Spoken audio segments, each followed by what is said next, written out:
From a psychological lens, this story is terrifying. It is not just about poisons, it is about control, image, and a woman who weaponized family, tradition, and motherhood to erase anyone who threatened her power.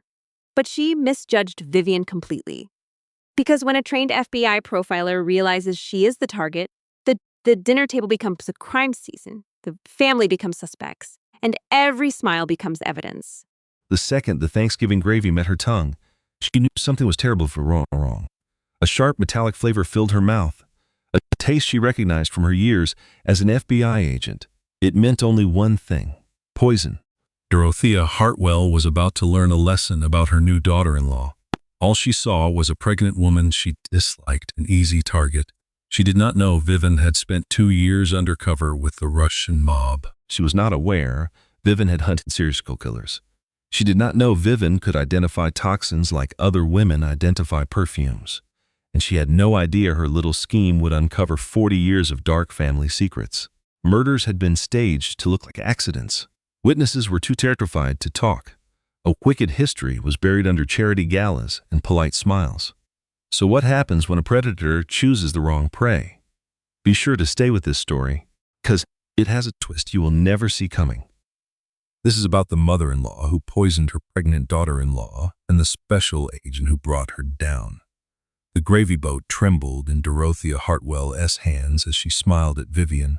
I prepared this special batch just for you, dear. Her voice carried across the long mahogany table like a sweet's promise.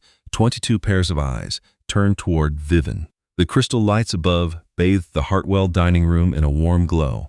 The aroma of roasted turkey mingled with cinnamon and the cool winter air from an open window. A kitchen timer buzzed from a distant room. A grandfather clock in the hall chimed 7 times. Vivian Hartwell rested a hand on her round stomach. She was 7 months along, exhausted from a case she had just closed 3 days earlier. It was the Brennan kidnapping. 3 children were rescued alive, and a suspect was in custody. She had been awake for 47 hours in a row. She only wanted to be at home in her pajamas, eating leftover Chinese food and watching terrible reality television. But her husband Grant had pleaded with her. He took her hand that morning, his blue eyes begging like a lost puppy. "Please, Viv, you must come to Thanksgiving. My mother has been planning this for months." So here she was, packed into a maternity dress that was too snug, at a table that cost more than her first home. She was surrounded by Hartwells, with their flawless smiles, perfect hair, and their silent judging eyes. "Thank you, Dorothea," Vivian said, forcing a friendly tone into her voice. "That is so thoughtful of you." Her mother-in-law's smile was like ice. It was always like that. In the 3 years since Vivian married Grant, Dorothea had perfected the art of being both sugary and cruel. Each compliment felt like a jab. Every kind gesture came with a cost. Every smile she offered was a threat, hidden behind expensive pearls and a designer dress. The gravy boat was set before Vivian's plate, clinking softly against the fine china. It was a dark, thick brown. Steam swirled up from it in small curls that shined in the candlelight. "I am trying a new recipe," Dorothea announced, her voice polished and smooth. "I added some extra herbs, rosemary, thyme, and a hint of sage. It is your favorite, my dear. You must maintain your strength. Growing my grandchild is so difficult for a woman." Vivian heard how she stressed the word my. Not your baby or our grandchild, but my grandchild. It was as if Vivian was merely a vessel for the next Hartwell heir. She had conditioned herself to let these small digs slide, to simply smile and nod. She would pretend she did not feel the tiny cuts from 3 years of holidays, family dinners, and unsolicited advice on her career, her hair, and how she ate. But this evening felt different. Vivian picked up the silver ladle. It was heavy, engraved with the Hartwell family crest, a rising lion. How appropriate, she thought. She slowly poured the gravy over her mashed potatoes. It looked rich and dark, but it was not sweet. The steam smelled of meat and herbs, but there was another faint scent. Something metallic was hiding underneath it all. Grant beamed at her from the other side of the table. His blonde hair was parted perfectly on the left, exactly as his mother liked it. His blue eyes sparkled with joy from the wine and the company of his family. He was completely happy and relaxed. He had no clue anything was wrong. Vivian brought the fork to her lips. The initial taste was bitter and foul. Her 7 years of FBI training kicked in automatically, before her mind could catch up. 4 years in a special unit dedicated to studying killers. 2 years deep undercover with a crime syndicate, watching people in deceptive ways. She understood poisons the way a chef understands spices, or a composer understands notes. This was not the taste of herbs. This was not rosemary, or thyme, or sage. This was a chemical that had no place in food. She forced herself to swallow the tiny portion and then smiled. She took one more very small bite to appear normal, just enough to avoid raising suspicion. Across from her, Dorothea watched. Her gaze tracked every single movement of Vivian's fork. She was counting each mouthful that Vivian took. It was not the look of warmth or pride for the mother of her future grandchild. She was watching with a terrible excitement. Like a cat observing a mouse approaching a trap. Like a spider seeing a fly land in its web. Vivian's hand found Grant S. under the table. She squeezed it twice, quickly. It was their private signal from when they were first dating. It meant, "I need to speak with you urgently." He glanced at her with a confused look. She gave a very slight shake of her head. Later. "Pardon me," she said, her voice even and calm. "I need to visit the restroom. The baby is pressing on my bladder again." A few people at the table chuckled politely. Aunt Patricia, Uncle William, Grant's brother Preston, and his wife Caroline. Many cousins and family friends were also there, but Vivian had stopped trying to remember all of their names. "Of course, dear," Dorothea said, her smile frozen on her face. "Take as much time as you need. We will be sure to keep your plate warm." "I am sure you will," Vivian thought. "You want to see how much more I will eat." She walked calmly down the hallway, her heels clicking on the marble floor. The family portraits lining the walls seemed to follow her with their eyes. There were generations of Hartwells, all with their blue eyes and blonde hair. They were images of money and influence, all in gilded frames. Her own portrait was not among them. After 3 years of marriage, she was still an outsider, not deemed important enough for the family gallery. The bathroom door clicked shut behind her. She turned the lock, took 3 seconds, and listened for footsteps in the hall. All was quiet. Then she sprang into action. She spit the contents of her mouth into the toilet and rinsed with water from the tap. She spit again. She used her finger to force up the tiny bit she had swallowed. Then she rinsed her mouth one more time. She spit a final time. Her hands trembled as she reached into her handbag. Even at Thanksgiving, Special Agent Vivian Hartwell carried evidence bags. It was a practice she kept from her undercover days. You never knew when you might need to preserve something crucial. A slip of paper, a business card, or a specimen. A specimen of gravy that tasted of death. She used a tissue to wipe the last traces from her tongue, placed it in the bag, and sealed it. She marked the date and time with a black marker. November 28th, 6:47 in the evening. Hartwell Estate, Thanksgiving dinner. Her own reflection stared back from the ornate mirror. She was pale, with dark rings under her eyes, and her hair was showing more gray. It was the face of a woman who had just had a horrifying realization. Her very own mother-in-law had just tried to poison her. Vivian gripped the cold marble countertop to steady her hands. The baby kicked hard, as if reminding her to stay sharp. No, this was unbelievable. This was the kind of paranoia that gets agents removed from duty. Dorothea was a hard and controlling woman. She was passive-aggressive and frequently drove Vivian crazy. But a killer, really? Vivian glanced down at the evidence bag in her hand, at the brown substance sealed inside. The bitter taste still lingered in her mouth. Her FBI training did not make errors. Her instincts did not make errors. She had trusted those instincts to keep her alive for 2 years among violent criminals. They were men who would have ended her life in an instant if they had discovered she was an agent. And right now, her instincts were screaming. She tucked the bag into a hidden compartment of her purse, reapplied her lipstick, and smoothed her dress. She practiced a smile in the mirror. Then, with her head held high, she returned to the dining room. The conversation at the table had shifted to Preston's new position at a large corporation. Grant's older brother was speaking loudly, gesturing with his wine glass. His perfect teeth flashed while he boasted about his achievements. His wife, Caroline, nodded in agreement, but her eyes looked distant, as if she had heard this all before. Vivian returned to her seat. The chair creaked slightly under her weight. Even at 7 months along, She was not accustomed to the added pounds. Her body felt so different that it was like it belonged to someone else. She looked down at her plate. The gravy glistened on the potatoes, the turkey was sliced perfectly, and the cranberry sauce was the kind Dorothea made fresh each year. She could not force herself to eat any of it, not a single morsel, not while she suspected what it contained. Instead, she began moving the food around her plate. It was a skill from her childhood. When meals with her father were like a battlefield, shift the potatoes over here. Spread the pieces of meat over there. She pushed the food around her plate, dicing it into tiny bits. It was a performance to fake eating. Her father, lost in his drink, would never see it. But Dorothea missed nothing. Vivienne had to play this part. Across the table, her mother-in-law's eyes were fixed on her plate, tallying every clear spot. A cruel smile spread across her face. "Is the gravy good, dear?" "It is wonderful," Vivienne replied, the lie feeling more toxic than the food. "You have outdone yourself again this year." "I do my best," Dorothea purred, her voice like silk. "I only want the best for my boys and for my grandbaby." She briefly touched her stomach, a fake maternal gesture.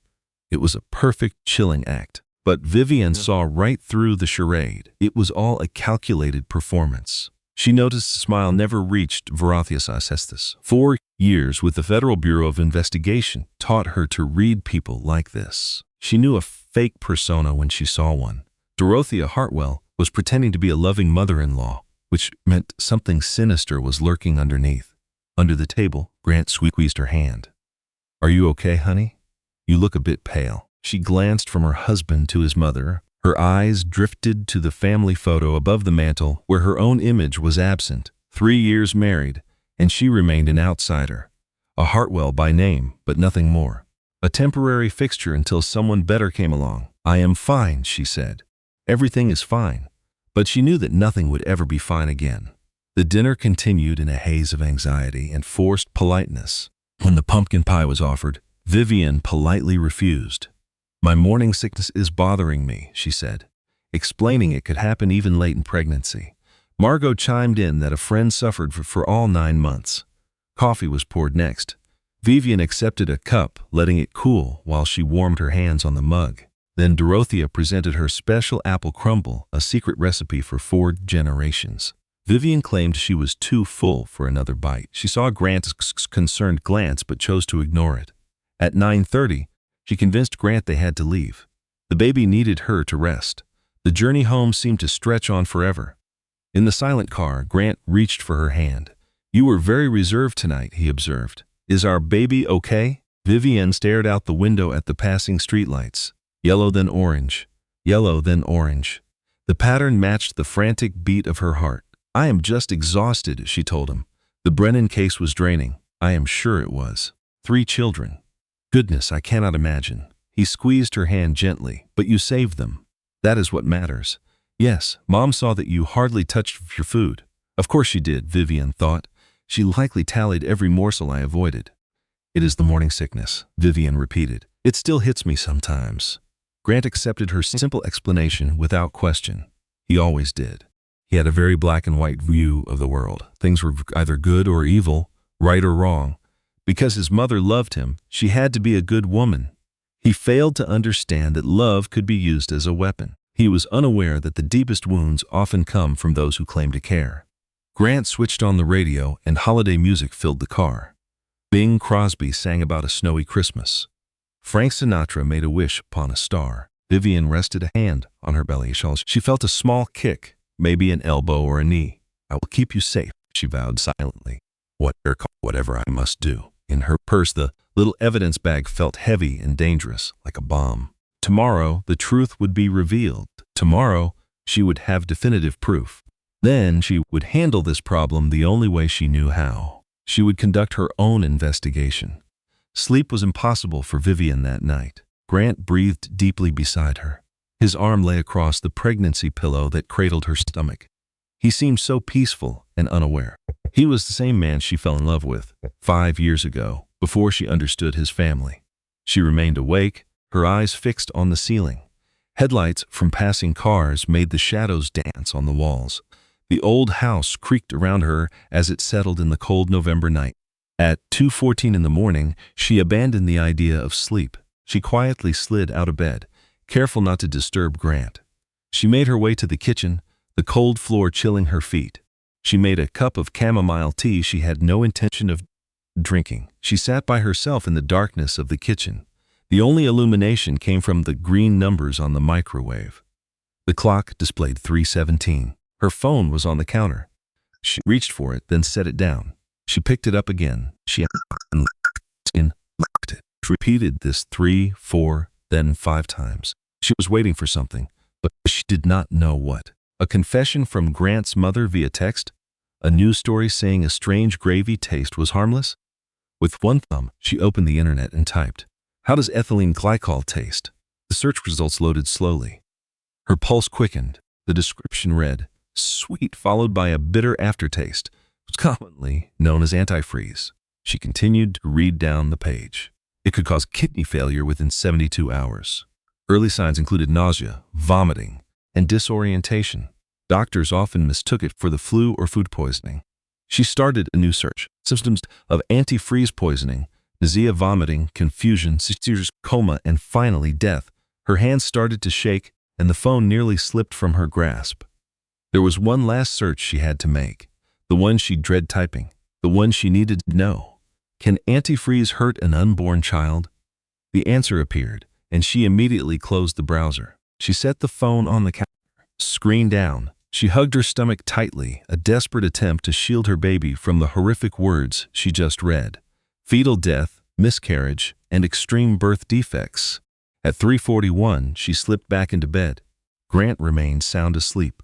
She watched the steady rhythm of his breathing. This was her husband, the man whose safety prompted her to leave undercover operations. She had abandoned her career for him. He had told her, "I could not stand the thought of her being in harm's way." Her love had been strong enough to alter her entire existence, and now his mother may have attempted to murder her. She stared into the dark until the sun began to rise. The day after Thanksgiving was gray and cold. Television news covered the chaos at the malls. People fought over discounted televisions. Videos online showed shoppers pushing each other for bargains. It was a day of greed after a day of thanks. Grant went to play golf with Preston at 7 o'clock. He called it brother bonding and gave her a kiss on the forehead.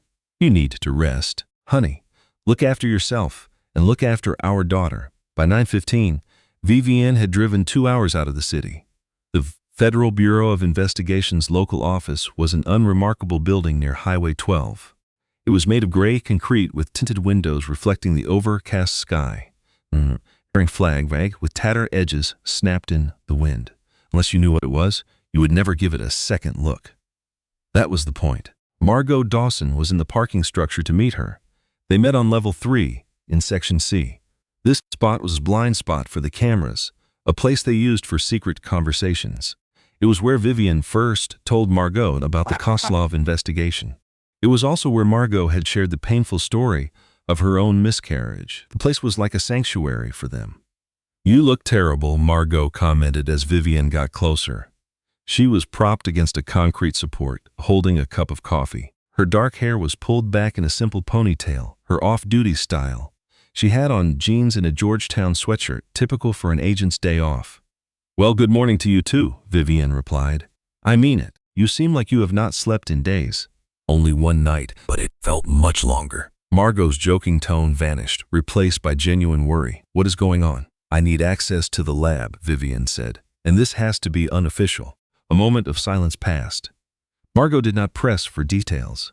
She had been friends with Vivienne for 7 years, and they were partners for 5 of those. She knew that expression. It was the same expression Vivienne wore when they found the Brennan kids locked in the basement. Their mouths were covered with duct tape, and their eyes were filled with absolute fear. It was the look from when they finally apprehended the River Strangler after a 4-month search. It was the look from the front she figured out that Agent Morrison was an informant for the Koslov family. That face meant something awful had occurred. "Come with me," Margot said simply. They walked down service corridors that smelled like cleaning solution and stale coffee. Margot's badge unlocked secure doors with a soft beep that echoed in the silence. The lab was mostly deserted, with only a small staff working because of the holiday. Dr. Lydia Brennan was present, analyzing evidence from a counterfeit money case. Her lab coat had a few wrinkles, and her glasses were perched on her head. She glanced up as they entered. It was Anna Dawson Hartwell. Her gaze went straight to Vivian's belly. "I heard your good news. I owe you congratulations." "How many months are you?" 7 months. Is it a boy or a girl?" "A girl." "Oh, that is just wonderful." Lygia's smile was genuine and warm. She was one of the few people at the bureau who showed real emotions. "So, what has brought you in on a holiday?" Vivian looked at Margot, who responded with a slight nod. "I need you to do something for me," Vivian said. "I require an urgent analysis, completely off the books." Lydia's friendly expression vanished, replaced by her professional focus. "What am I analyzing?" Vivian reached into her bag and pulled out the evidence bag. A brownish stain was visible through the plastic. "Poison. I suspect it could be ethylene glycol, like antifreeze, but I need to be absolutely sure." Lydia accepted the bag from her. She examined it under the harsh fluorescent lights, her brow furrowing. "Where did you get this?" "It was from my Thanksgiving dinner." An unsettling silence filled the room. It was the type of quiet that follows a statement that changes everything. Lydia's expression shifted from confusion to concern, then to the focus of a scientist facing a serious problem. "I can get you a preliminary result in 4 hours," she said. "The full analysis will be done by morning. The preliminary finding is all I need." Vivian set the bag on the counter. "Are you suggesting someone tried to poison you on purpose?" "I'm suggesting that something tasted terribly wrong. My hope is that you can tell me my worries are unfounded." But she felt in her gut that she already knew the answer. She knew it from the moment she took the first bite. Lydia said she would call as soon as she had any information. Vivian and Margot ended up in the break room. The coffee was old and stayed burnt. The crackers from the vending machine were incredibly dry. The hum of the lights above created a cold, sterile atmosphere. Margot waited until they were alone to speak. "Are you going to explain what is going on?" Vivian stared down at her hands. Light reflected off her 3-carat princess-cut engagement ring. Grant had asked her to marry him on a beach in Maui at sunset. It had felt like a perfect tale at the time. She realized now that fairy tales were just stories told to comfort children. "My mother-in-law made a gravy that she said was just for me," she said. "She told me it was my favorite. The thing is, I have never discussed my favorite foods with her. In 3 years, she has never once asked me what I like to eat." Vivian's voice was hollow. "But yesterday she made that gravy specially for me, and she watched me so intently, as if she was counting every bite I took." Margot leaned back in the stiff plastic chair. "That is definitely odd, but it is not proof of anything." "No, but the bitter flavor beneath the spices is the proof. Something was not right. I know the signs of poison, Margot. I spent 2 years with the COSOPs and watched people die from this very thing. Antifreeze in their tea, their juice, their food. Was Muelle's signature method what? Because it could be mistaken for a natural cause of death." "Are you saying you think Dorothy R. Hartwell tried to murder you?" The question hung in the air between them. The idea seemed ridiculous, heavy, and yet completely possible. "I am saying I need proof before I know what to believe." The clock on the wall ticked loudly. 10:32, 10:33, 10:34. Margot reached over and squeezed Vivian's hand gently. Her touch was warm and comforting, a small anchor. "We are in this together," she promised. That is how we always handle things."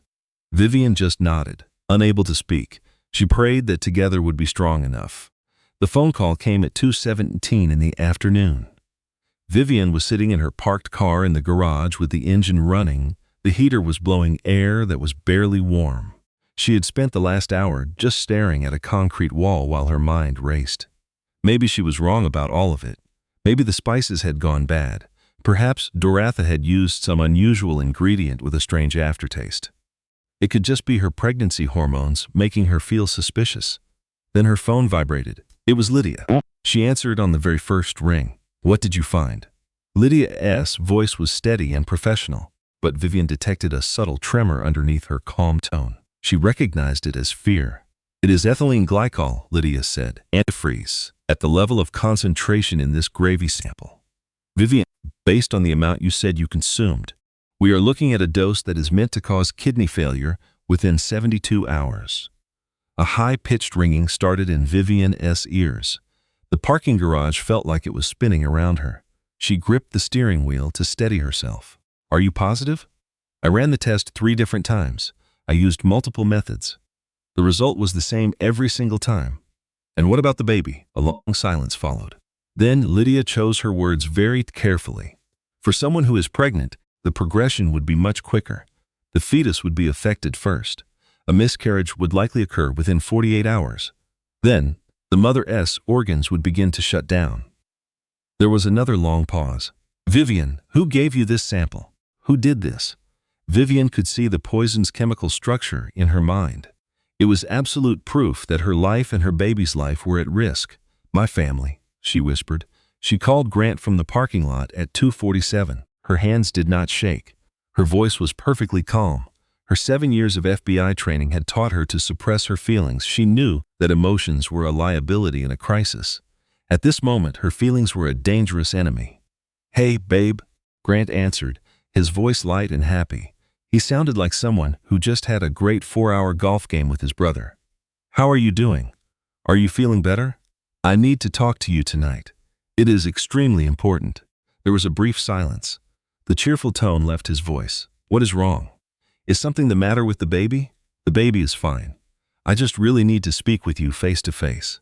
Can it not wait until later? My mom invited us over for leftovers. She is making that turkey soup you liked so much last year. The sound that escaped Vivian was a sharp, ugly laugh, like the noise of shattering glass. It was the sound of something precious breaking into countless pieces, impossible to ever put back together. No, Grant, cannot. Viv, you are starting to scare me. What is going on?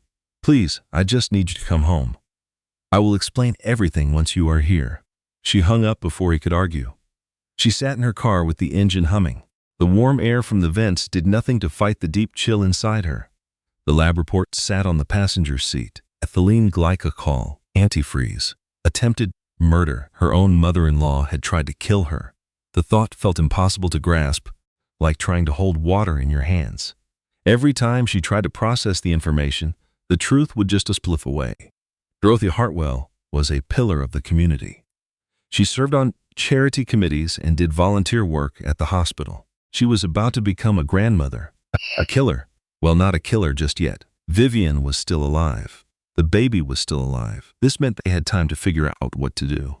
She put a hand on her stomach and felt the baby move. It was a soft, rolling sensation. I will protect you, she whispered. I promise that no one will ever hurt you. But even as she spoke, she knew the poison was only the beginning. Whatever Dorothy was trying to hide, whatever she was capable of, Vivian knew she had only scratched the surface. When the full truth was revealed, it would destroy her entire world. It would ruin her marriage, her husband, and the family she had so desperately wanted to join. She shifted the car into drive. It was time to go home. It was time to tell Grant what had happened. It was time to see which side he would choose. Grant arrived home at 7:43. Vivian recognized the sound of his BMW pulling into the driveway. The garage door groaned open, followed by the quiet sound of his golf shoes in the mudroom. Viv, are you home? I am in the living room. She had not left that spot for 3 hours. A folder sat on the coffee table. The evidence bag was beside it, with the lab report lying on top. Lydia's neat writing filled the pages with technical data. She had kept the lights off. The room was dark, lit only by the faint glow from the streetlights. Grant paused in the doorway. He still had on his golf clothes, and his face was pink from the cold. The wind had tousled his blonde hair. He looked so normal, so content, so unaware of the terrible news she was about to deliver. Why are you sitting in the dark? He reached for the light switch. Do not. The way she said it stopped him. He let his hand fall to his side. What is going on? He asked. You were so strange on the phone. I am getting worried. Vivian motioned toward the chair across from her. It was the wing-back chair that had belonged to his grandmother. Dorothy had given it to them when they got married. She had also made sure they knew it was a valuable family heirloom. Please, have a seat, Grant. He sat down. His eyes moved to the items on the coffee table. He noticed the folder, the plastic bag, and the official papers filled with complex terms. What is all this about? Vivian took a slow, deep breath. She had practiced this conversation in her head over and over. She had tried to find a gentle way to share news that could never be gentle. There was no good way. There were only the facts. At Thanksgiving dinner yesterday, your mother made a special gravy just for me. Grant nodded slowly. I remember that. She was really happy with how it turned out. She spent all morning on that recipe. I thought it tasted wrong. It had a bitter taste. My professional instincts kicked in right away. I had saved a sample. His face shifted from confusion to disbelief. You sampled the gravy? I sent it to the FBI lab for an unofficial test today. She slid the report across the table to him. She watched him pick it up. She watched his eyes scan the words, and she saw his face drain of all color. Ethylene glycol, she said, her voice hollow. Antifreeze. It was a dose strong enough to cause kidney failure in 72 hours. In a pregnant woman, it would cause a miscarriage, and then death. Grant's hands began to tremble. The paper shook. He looked up at her, his eyes like a stranger's. He could not finish the sentence. I know. My mother would never. He tried again. She would not do this. The results are certain, Grant. Lydia ran the three different machines. The outcome was exactly the same each time. He bolted out of his chair. The chair legs screeched against the hardwood floor. He paced to the window and back, raking his hands through his hair. It was a nervous habit, something he did when he was deeply stressed. He did it when he could not make sense of a situation. There has to be another explanation, he said, his voice laced with desperation. Maybe the gravy was contaminated by accident. Maybe it was an old pot or a problem with the pipes. An accident. Ethylene glycol doesn't appear by accident, Grant. It does not leak from pipes or pans into food. Someone put it there, and it was only in the gravy served to me, he whispered, but not my mother. His yell echoed in the room, but Vivian did not even blink. She knew this was coming. I am a federal agent, she stated, her voice cold and hard, the one she used in interrogations. I analyze evidence. That is my job. I look at the facts and I find the truth. He let out a harsh laugh. Evidence that my mother is trying to murder you? The sound was ugly, with no humor in it. Do you hear what you are saying? Do you know how insane you sound right now? I hear myself explaining the lab results. I hear myself telling you that someone put antifreeze in my food. I hear myself asking you to consider who could have done it. The person who made the meal. Think about it? Grant's voice was full of shock. You want me to believe my own mother tried to kill my wife and our unborn child? Yes, that is insane. That is absolutely and completely insane. That word hit her like a slap. Crazy. The word men always used to dismiss women who see a truth they want to ignore.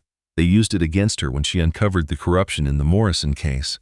Her own father used it when her mother tried to show him her bruises. Do not call me crazy. I am not saying you are crazy. I am saying this whole thing is there must be another answer. Something we just are not seeing. Then explain it, Vivian challenged, rising to her feet to face him. Explain how antifreeze got into the gravy that I was the only one to eat. Explain why your mother watched me the entire meal, like she was counting every bite I took. Explain the look she had in her eyes just before she handed me the gravy. She was just proud of her cooking. She was excited. I have spent 4 years studying psychopaths, Grant. I know exactly what it looks like when someone wears a mask when they are playing a role. Your mother is not the sweet, loving grandmother-to-be that she pretends to be. There is a darkness hiding under all of that. Grant just stared. She could see the battle happening behind his eyes. A small part of him wanted to believe her. A tiny part of him already did. She saw the truth in his shaking hands. She saw it in the way his eyes kept going back to the report, his certainty starting to crack. But the rest of him refused to accept it. He could not abandon the perfect image of his mother, the woman who had raised him, protected him, and called him her special boy. I need to call her, he finally said. Grant, no. I need to hear her side of the story. I have to let her explain.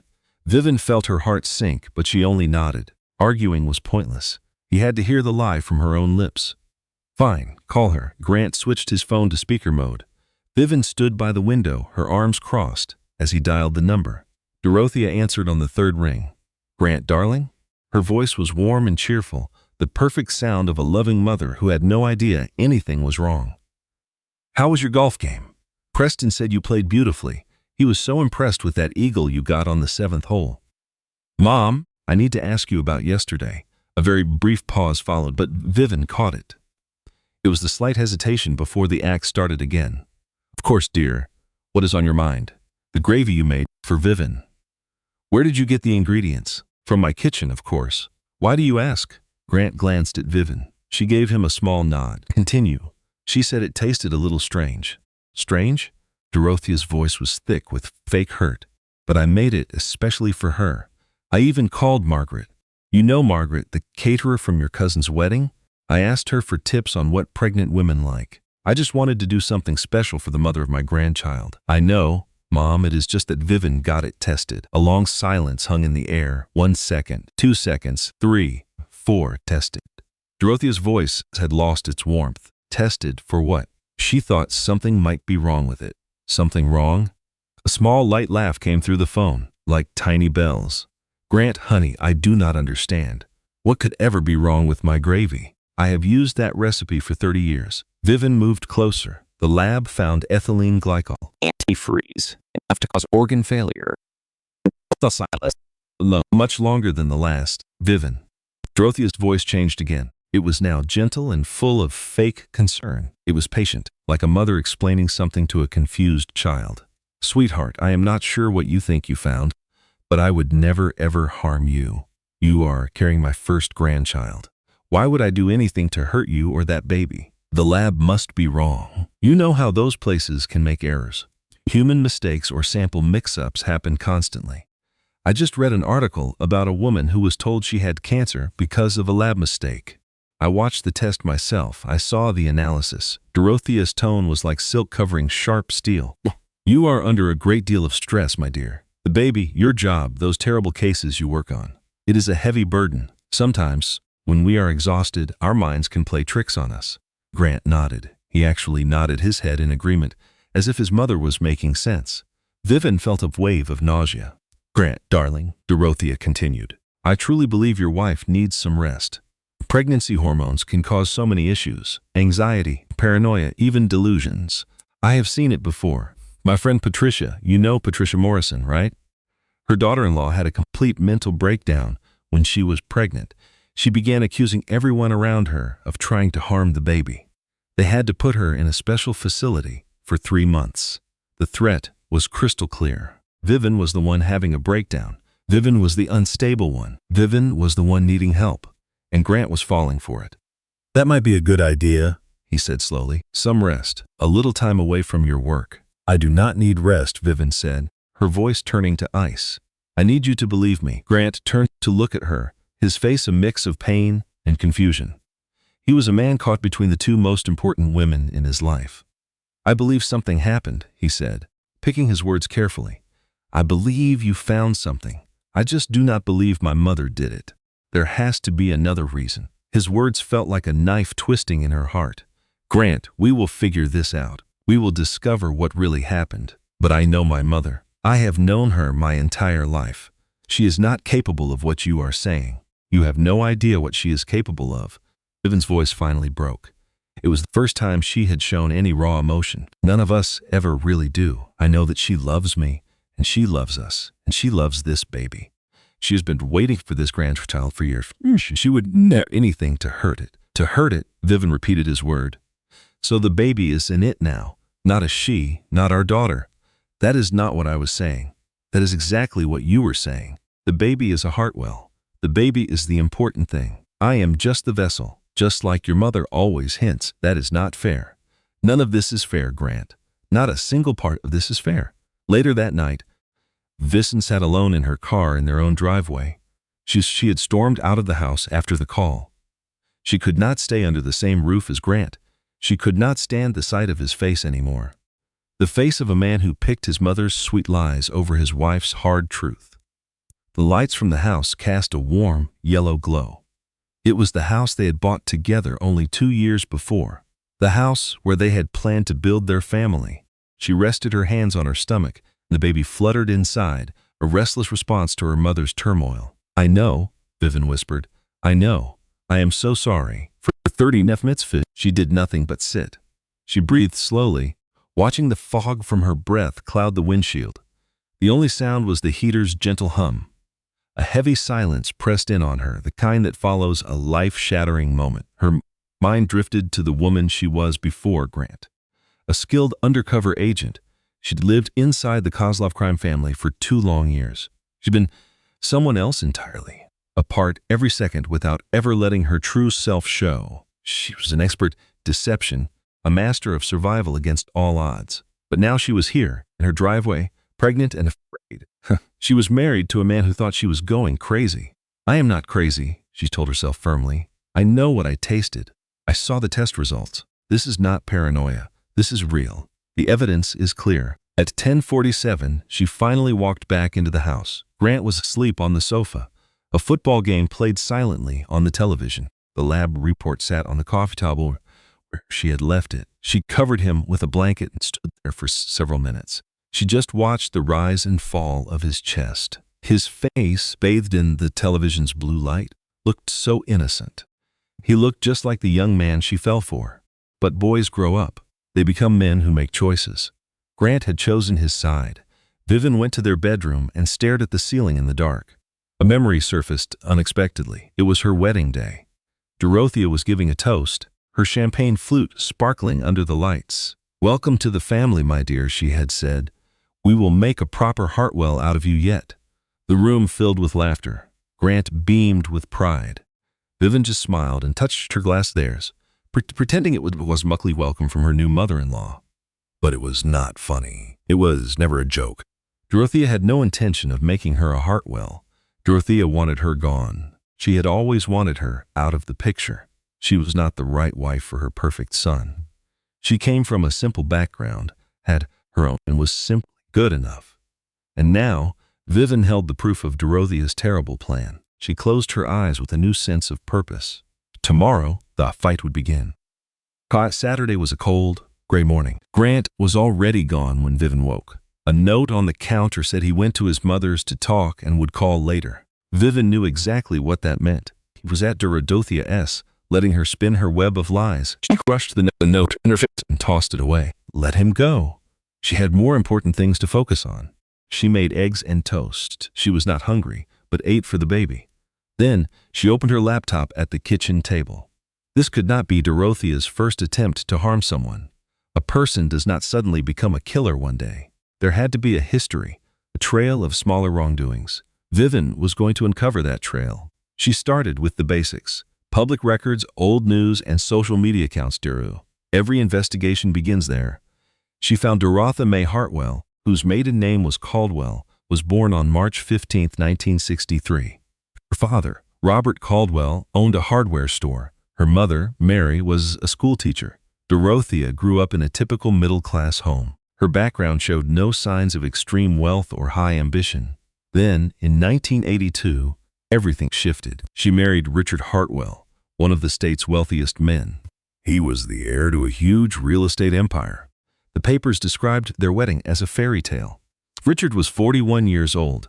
Dorothea was just 19. Vivian saw the huge age gap immediately. They had two sons, Preston in 1984 and Grant in 1987. But in December of 1987, Richard Hartwell was dead. The official cause was kidney failure. It was considered natural, so an autopsy was never done. He was only 46.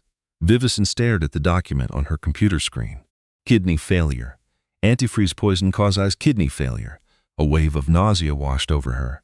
It had to be a coincidence, just one strange event. Perhaps Richard had been sick. Maybe he had a drinking problem. There had to be another explanation. She kept digging. Dorothea's sister, Barbara, had married James Manning in 1979. James owned a successful chain of car dealerships. He died in 1994. The cause was listed as organ failure. His death was also ruled natural, with no autopsy. He was also 46 years old. Just before he died, he had refused to give Dorothea a large loan. Vivian's hands trembled over the keyboard. She knew she was close to a pattern. David Porter. Vivian recognized the name from family gatherings. He was a founding member of the Hartwell Foundation and Richard's childhood friend. His obituary from 2003 stated he died peacefully after a brief illness. He was survived by his wife and 3 kids. That brief illness turned out to be organ failure. His death was also deemed conducted. David was 52. Friends said he was perfectly healthy. 6 weeks before he passed away, he had blocked Dorothea's attempt to take money from the foundation. That made 3 suspicious deaths. Each one was linked to Dorothea. Each one benefited her. Each had similar symptoms. And each one was ignored. Vivian picked up her phone and called Margot at 11:47. "I need you to pull some files for me."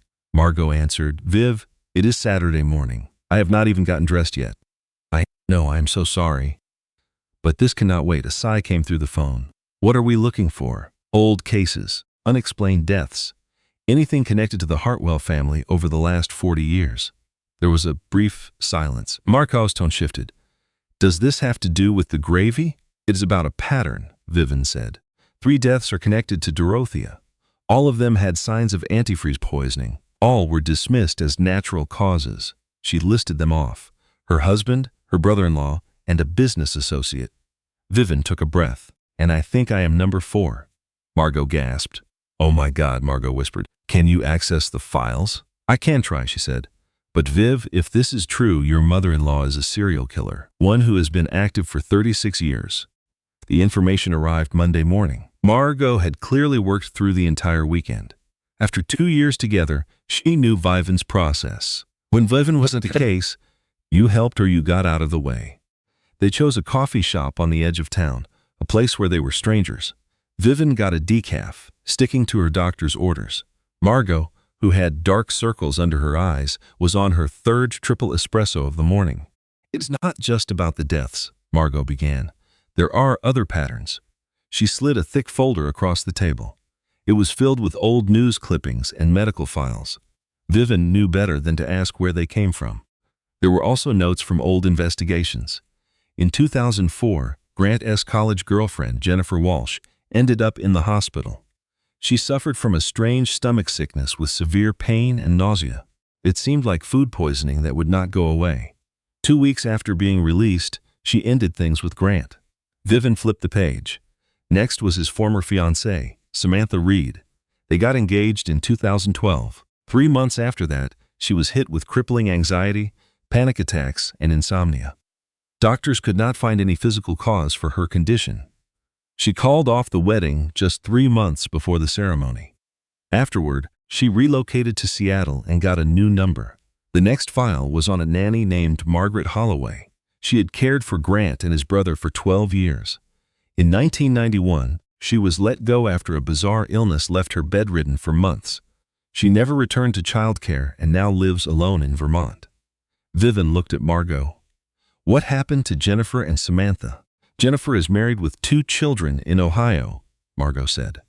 "I reached her through an acquaintance. She refused to talk about Grant, saying that chapter of her life was closed. Samantha is dead.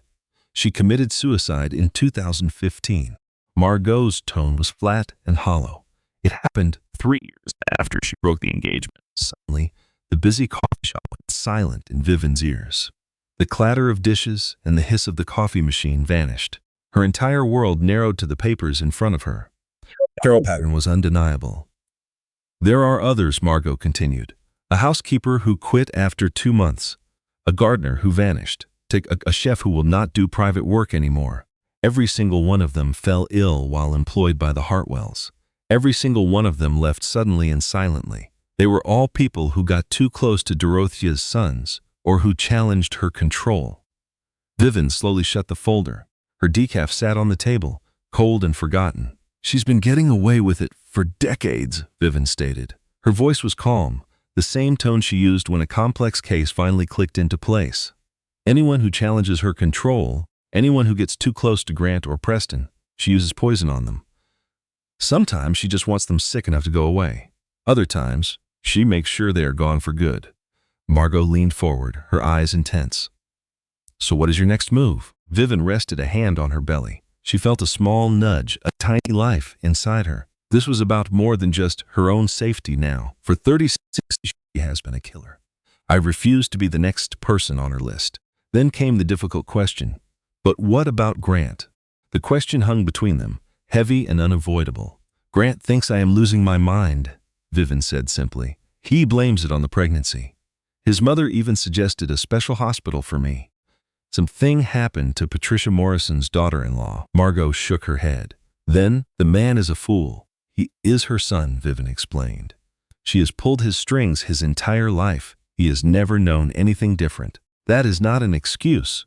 No, Vivian agreed, her eyes meeting Margot's. It is not. She rose from her chair and picked up the thick folder. It contained all the evidence of a dark history. I will build a case against her. It will be solid. It will be something that Grant cannot ignore. I will get statements from the survivors. I will have the lab reports and all the proof we need. And what if he still will not believe you? Vivian's expression hardened. Then I will have my answer about him, will not I? Grant returned home much later that evening. He claimed he had a client dinner about the Morrison deal. Vivian said nothing. She did not mention the faint scent of his mother's perfume on his coat. She did not point out how he refused her humid eyes. Instead, she walked to the nursery. They had poulticed the punch flow. The crib was supposedly from Grant's her father, but Dorothea was the one who sent it. Vivian had picked out the little mobile with the stars and the moon. That was from a time before she understood the terrible truth. She sat in the rocking chair, its gentle motion a small comfort. The quiet rhythm soothed her and the baby inside. Her mind went to the women in the files. Jennifer Walsh and her mysterious sickness. Samantha Reed, whose panic attacks ended her life. Margaret Holloway, now alone in Vermont with her career destroyed. Then she pictured Caroline, Grant's sister-in-law, with that vacant look in her eyes. The woman never spoke at family gatherings. 6 years with Preston and still no children. What did Dorothea do to her? To all of them? A single thought cut through her fear. I am not the one who's crazy. She is the one who's crazy. A strong kick came from within her. Vivian felt a small smile form. We will be okay, she whispered to her child. I will protect you from her. The wind howled outside, a sign that a long, cold winter was coming. Her husband was now her greatest opponent, all because she was uncovering the truth about his mother. Vivian was an excellent FBI agent, but could she crack a case this personal? Let us see what happened. On a Tuesday evening, the week after Thanksgiving, Grant found her secret files. Vivian had made a critical error. She was exhausted from lack of sleep and constant digging. She only planned to close her eyes for a moment. She left the folder right on the kitchen table, but a deep sleep claimed her for 3 hours. The loud smack of papers on the stone countertop jolted her awake. What on earth is this? She stumbled downstairs, her head still cloudy with sleep. Grant was in the kitchen, the folder spread open. His face was flushed, and his hand trembled with fury. It is just research, she managed to say, her voice thick with sleep. Research? He snapped, waving a photo in the air. It was a 15-year-old student ID of Jennifer Walsh, his old college girlfriend. You are looking into my old girlfriends? I am looking into a pattern, she clarified. A pattern? His laugh was a harsh, bitter sound. A pattern of what? That my mother is some secret poisoner who targets every woman I care about? Yes, she stated calmly. That is precisely it. Grant simply stared. The overhead light cast strange shadows, making his face seem older and harder. You need help, he said flatly. You need professional help. This is not normal behavior, Vivian. What is not normal, she shot back, is pretending your mother is innocent. She has hurt people for years. She is responsible for 3 deaths, and she tried to harm me. There is no evidence, he insisted. You are making up wild theories and seeing things that do not exist. 3 people are gone, Grant. Vivian's voice trembled with frustration. They were all tied to your mother. They all showed traces of antifreeze poisoning, but their deaths were ignored because no one bothered to look closer. My father had kidney failure, Grant retorted. He was ill for a long time. It was no secret. He was 46 and perfect breath health before his kidneys gave out. There was a medical reason for it. And what about James, Aunt Barbara's husband? He fought with your mother about money. He was gone in 6 weeks. Uncle James drank too much. Grant dismissed. Then, explained David Porter, he challenged your mother at the foundation. He was healthy in 52. He was also dead in 6 weeks. Grant's hand came down hard on the counter. The sharp crack made Vivian jump. Stop this, he commanded. Right now. I will not stop, she said, her voice becoming icy calm. She tried to hurt me, Grant. She tried to hurt our child. I will prove what she did. The room was filled with a thick, tense silence. Grant's voice, when he finally used it, was quiet and menacing. I talked to my mother earlier. Vivian's heart sank. About what? About you, he replied. About how you have been acting, and how my own wife is accusing her of being a killer. I have not made any public accusations, she said. I am conducting a private investigation. An investigation? He took out his phone. She sent me screenshots. You have been bothering old employees and friends of the family. People we have not seen in years. I am following a trail of suspicious deaths, she stated. That is my job. Your job is to find real criminals, he said. Not invent them because you are having paranoid fantasies about my mother. Paranoid fantasies. The words hit her hard. It was what her father used to say to her mother. Vivian remembered all the cases she had cracked, all the times her instincts were right when no one else believed her. Now her husband, the man who was supposed to be on her side, was using that word against her. Leave, she said, her voice barely a whisper. What did you say? I said get out of my house, she repeated, her voice gaining strength. I do not want you here. How could you call me paranoid after seeing all the proof? You saw the lab reports. You saw the pattern. Her voice broke. She fought back the tears that stung her eyes. You are picking her over me. You always do. For just a second, she saw regret in his eyes. She saw a flicker of the man she loved. Then it vanished. Perhaps I will stay with my parents for a bit, he suggested. We could both use some time apart. Perhaps you should, she agreed. He walked upstairs. She heard the sad sounds of a life being packed away. A drawer pulled open. The scrape of a hanger. A suitcase being zipped shut. He came back down with a bag and paused by the door. I do love you, he said, but I cannot go along with this. It is tearing you apart. It is tearing us apart. Vivian remained silent. The door clicked shut. An engine turned over. Headlights cut across the window and then were gone. She was alone in the kitchen with papers all around her. It was proof of so much evil. It was also proof that the man she loved would not stand by her. Her training kept the tears away. But when his car was gone, she sank to the floor, her back pressed against the cold cabinets. She hugged her knees to her chest as much as her baby bump would let her. She sat there until the sun came up. At 8:17 in the morning, her phone rang. Vivian had forced herself to get up around 6 o'clock. She took a shower and made coffee that she never touched. The screen showed the name, Russell Kincaid. He was her boss, a man who had always been in her corner. Hartwell. His voice was sharp. Get to my office now. Sir, I am on my maternity leave, she reminded him. Hartwell, he up. The drive to work was a blur. She was on autopilot, her mind numb. The office parking lot was nearly deserted. She parked her car and just sat there for 5 full minutes before walking inside. Kincaid's office sat on the 3rd floor, its large glass walls looking out over the freeway. His desk was a mess of paperwork and framed photos of his 2 daughters, both in college. People said he was one of the good ones. Please close the doors, he said when she entered. She closed it. Have a seat, she sat. A complaint came in yesterday, he stated. His voice was tired and heavy, like a man who had been up all night with a problem he hated. It was sent anonymously. It alleges that one of my agents is using federal property for a personal vendetta, harassing citizens, and misusing her authority. Vivian's heart hammered inside her chest, but her face remained a calm mask, a trick she learned over 20 years on the job. What are the specifics of the complaint, she asked. It mentions requests for sealed files, questions about unsolved cases, and contacting people from old investigations. He leaned in, his eyes intense and serious. The complaint claims that this agent thinks her mother-in-law is a murderer. It suggests she is fabricating evidence to support this delusion. So, this was it. This was Dorotha's move. Sir, I can assure you. I have not finished. His voice cut like glass. Documents came with the complaint. Times and dates of database searches, call records to former Hartwell employees, and proof that a secret case is being built. Vivian looked directly into his eyes.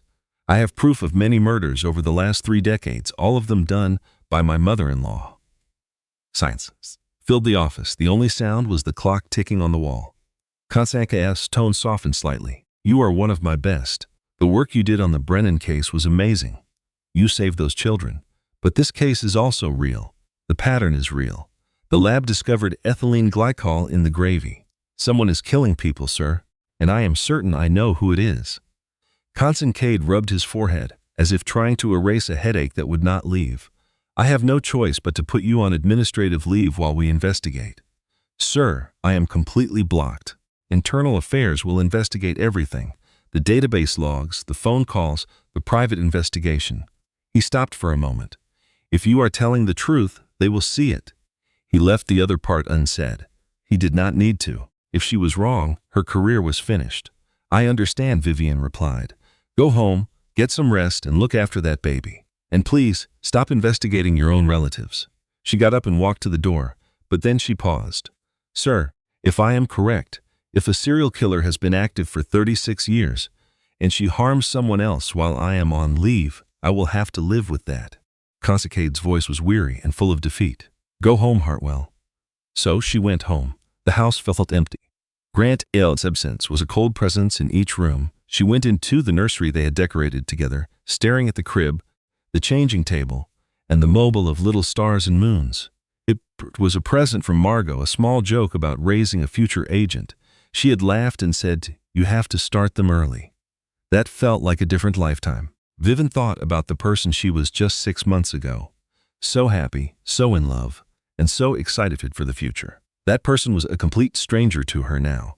At 2:37 in the morning, she gave up on trying to sleep. She started to organize the nursery, folding tiny clothes until they were perfect. The pink outfit was a gift from her mother in Florida, her mom, who had left a terrible marriage when Vivian was 12 years old. She taught her daughter to be a strong woman who did not tolerate mistreatment from anyone. Mom would be so proud of me, Vivian thought. Mom would urge me to continue the fight. The yellow outfit had FBI baby on it, a funny gift from Margot. Margot had believed her instantly. She had risked her career to pull files and ask around. And then there was the white one. A soft and expensive cashmere outfit from Dorothea. It was a gift from the baby shower. Only the best for my grandchild, she had said. Her smile never really showed in her eyes. She had watched Vivian open the present as if it were some kind of test. Vivian clutched the white outfit for a long moment. The material was incredibly soft between her fingers. The stitching was perfect. It was the kind of quality that only a lot of money can purchase. She threw it directly into the garbage can. On Thursday afternoon, there was a knock at the door. Vivian was not expecting anyone. She had spent the day in a fog, feeling the baby kick inside her. The knock sounded again, much louder this time. She considered not answering. What if Dorothea was there? What if Grant sent his mother to check on his crazy wife? But she was a federal agent. She did not hide from knocks on the door. She looked through the peephole. It was Carolyn Hartwell, Preston's wife, who almost never spoke to her at family dinners. The woman from the dinner table with the distant eyes who was always quiet.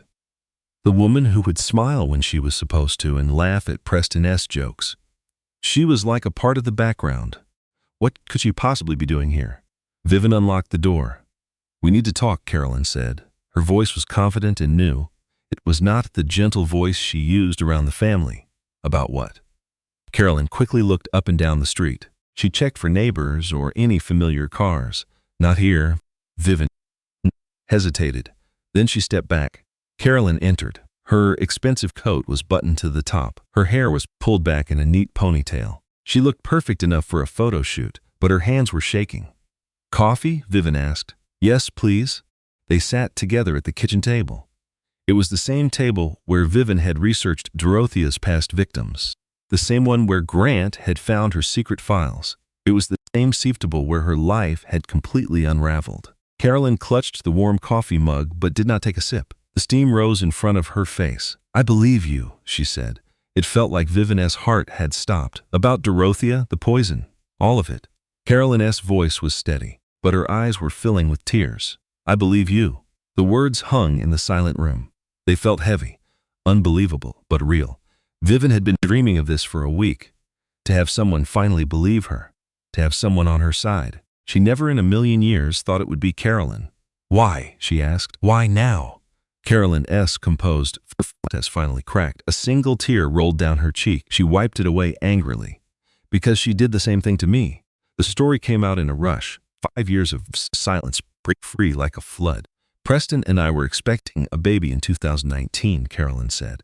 Her voice was flat and robotic. It was the sound of a person telling a story they had replayed 1,000 times. It was an accident. We had only been married for 2 years. Dorothea did not like the idea. Did she say that to you? No, not directly. That is not her style. Carolyn's laugh was bitter. It was in her little remarks about how young we were, how Preston's career was only just starting, how a new baby would be such a distraction, how I should probably wait a few years. Vivian could only nod. She was familiar with those types of comments. She had been listening to them for 3 years. The constant judgment that was discussed as concern. I was 12 weeks along when I started feeling sick, Carolyn continued. I felt nauseous and so weak, much worse than morning sickness. My doctor was not concerned at first. What happened? I lost the baby when I was 14 weeks pregnant. Carolyn cracked. The doctors could not give me a reason. The baby was perfect at the 12-week checkup. There was a strong heartbeat and good development, and then it was all gone. She paused to take a shaky breath. Vivian waited. Some stories need their own pace to be told. 3 days after I lost our baby, Carolyn went on, I discovered something. I was cleaning the refrigerator and found an old smoothie bottle. A smoothie bottle? I drink a protein smoothie every single morning. It is my daily habit. When I was pregnant, I would add more vitamins. Dorothea always complimented me for being so healthy. Her grip tightened on the coffee mug. The bottle was almost empty. I was going to throw it away, but I noticed something at the bottom. Something inside me told me to look. I really have no idea why. I should have just tossed it, but I felt this urge to check it. Did you see? It had a funny smell. It was a sweet smell, but it also smelled like chemicals. It smelled like antifreeze. Vivian felt her own heart stop beating. I kept it, Carolyn said. I told myself I was just being paranoid, that the sadness was just making me see things. Preston definitely thought so. You told Preston? I tried. Carolyn's laugh was broken and raw. He told me the same things Grant is probably telling you, that his mother would never do something like that I was just emotional and I needed to rest, that maybe I should talk to a therapist about my anxiety. And you believed him. I wanted to believe him. Carolyn looked straight into Vivian's eyes. For the very first time, Vivian saw the true person hidden behind the perfect wife persona. A woman who had been dealing with this all by herself for 5 years. I wanted to believe that my own mother-in-law would not hurt her grandchild. I wanted to believe that I was the one who was going crazy.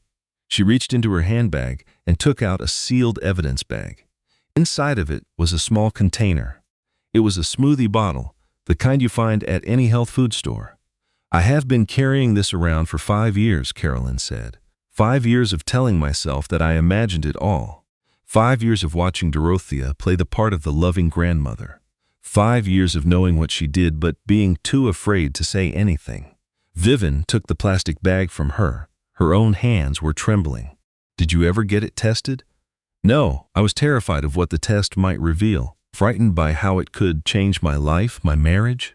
What about now? Carolyn looked her right in the eye. The flawless wife had disappeared. The silent woman at the table was no more. A stronger person stood in her place, a woman who endured 5 years of quiet agony. Now, I will help you bring her to justice. For the next 3 hours, they talked. They merged their evidence together. A pattern going back decades became obvious. Carolyn had the smoothie cup and much more. She had pictures of the refrigerator from that afternoon. She kept a diary after losing her child.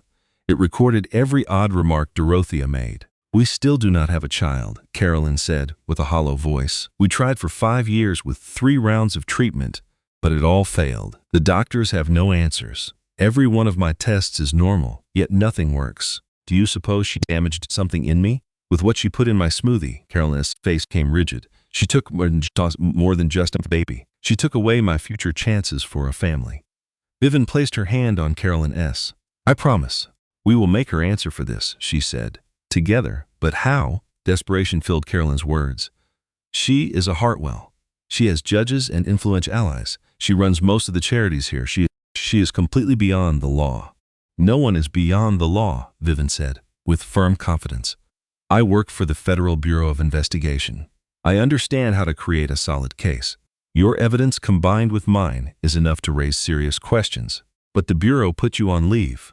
It is administrative leave, she clarified. While they investigate, I am not fired. When I present evidence of a serial murderer, they will listen. Carolyn studied her for a long time. A new look crossed her face. It was hope. The first true hope she had known in years. Tell me what you need, she said. I need all of it. The cup, the pictures, your diary. Vivian stopped for a moment. I also need your help with something else. Help me locate her other victims. I am sure they exist. Women Dorothea bullied into silence. People who became ill without explanation. Our case needs to be completely solid. A real smile appeared on Carolyn's face, the first Vivian had seen. I already began making a list. That night, Vivian's loneliness finally lifted. Inside the nursery, she stared at the evidence bag holding the smoothie cup. It was the confirmation she needed that this was real, that she's had an ally. She was certain Dorothea had a history, and she would not have stopped. The baby moved inside her. Vivian rested a hand on her belly. We will be okay now, she whispered. I am not alone anymore. At last, she had a partner. The investigation was new. Yet, hope sparked in Vivian for the first time since Thanksgiving. Margot Dawson called at 8:42 on Friday morning. I found something, she said without preamble. It concerned the death in 1987 Dorothea's first husband. A witness account was hidden in the old files. Vivian straightened in her chair. She had been reading Carolyn's journal at the table since 6 o'clock. It contained 5 years of her observations and anxieties. What does the statement say? It came from a housekeeper, Eleanor Mitchell. She was with the Hartwells in the 1980s. She reported what she observed after Richard Hartwell passed. She saw something unusual the week prior. It was something that raised her suspicions. Vivian's pulse quickened. What did she witness? The report was vague and heavily redacted. It was clear someone wanted it suppressed. Margot waited a moment. But she is still with us, Viv. She is 83 and in a Florida nursing home. Which one? Sunrise Palms. Over in Clearwater. Margot paused again. The home's files say her mind is clear. Very sharp. The staff says her memory is perfect. Vivian was already standing and reaching for her keys. I need to talk to her. Viv, you are on leave. This is not official business. It is just a quick visit to an old family friend. The excuse was effortless. I will return tomorrow. Margot let out a sigh. You will go through with this with or without my assistance, correct? Yes. Then allow me to arrange a video chat. That will save you a long drive. If she is willing, she can speak from her room. It is a safer option for all. Vivian considered it. A long car ride would be difficult for her at 7 months pregnant. All right, please arrange it. The call connected at 2:15 in the afternoon. Vivian was at her laptop in the living room. Carolyn sat beside her, offering quiet support. Then Eleanor Mitchell's face came into view. Her hair was white and her sharp blue eyes looked straight ahead. A pink sweater was draped on her small body, despite the Florida heat. Vivian could see her neat apartment with pictures and flowers. You are the agent from the Federal Bureau of Investigation, Eleanor said. Her voice was strong, not weak. The one who became a Hartwell. Yes, that is right. How did you locate me? I monitor them. Eleanor's eyes narrowed. I have monitored them for all this time. Each death, illness, and peculiar incident. For 40 years, I have waited for somebody to ask. Vivian moved forward. Mrs. Mitchell, tell me what happened in 1987. Eleanor's expression became serious. The memory was old, but the pain remained. I worked for the Hartwells from 1981 until 1988. I was their housekeeper and sometimes cook for 7 years. I was 36 and supporting my daughter alone. Mr. Richard Hartwell was a wonderful person. Eleanor's tone softened. He was good and generous, with the best wages. He treated us all with respect. He never forgot a birthday and always inquired about our kids. He helped pay for my daughter's college and asked for nothing back. And his wife? Mrs. Dorothea was different. All warmth left Eleanor's voice. She was distant and calculating. Everything had to be perfect. The home, the food, the public appearance. Her smile was constant, but it never reached her eyes. I first assumed it was the pressure of managing a big house and 2 boys. What changed your mind? Eleanor's hands trembled slightly, betraying her calm. A week before Mr. Richard died, I entered the kitchen early, around 4 or 4:15 in the morning. I had forgotten my glasses the night before. I needed them for my daughter's graduation. I came in through the back and made no noise. Tried not to wake anybody. What did you observe? Mrs. Dorothea stood by the counter in her dressing gown. Her hair was not done. She always looked flawless, but not then. In her hand was a little brown bottle that had no label. Vivian's heart pounded. What was she doing? She was adding some to Mr. Richard's coffee maker. He brewed a new pot at 6 o'clock every morning. It was his daily habit. Mrs. Dorothea was aware of that. Were you able to see what was inside the bottle? Not clearly. The room was dim, but the fluid looked greenish. She was very precise, adding it drop by drop like a formula. What action did you take? I departed, Eleanor said with a steady voice, a voice of someone who had made peace with her choices. I was silent on my way out. She did not see me. I tried to convince myself it was a mistake, that I had seen it wrong. Mrs. Dorothea was not kind, but I refused to believe the worst. Still, you observed Mr. Richard carefully that week. I did, Eleanor affirmed. He started getting sick, faint, and disoriented. He looked pale. Soon his kidneys were failing. The physician described it as a mysterious and tragic condition. After he died, I went to the authorities. Eleanor clenched her jaw. I provided my account. I described everything I saw. The officer listened and took notes. He promised an investigation. He said they review every claim, but it went nowhere.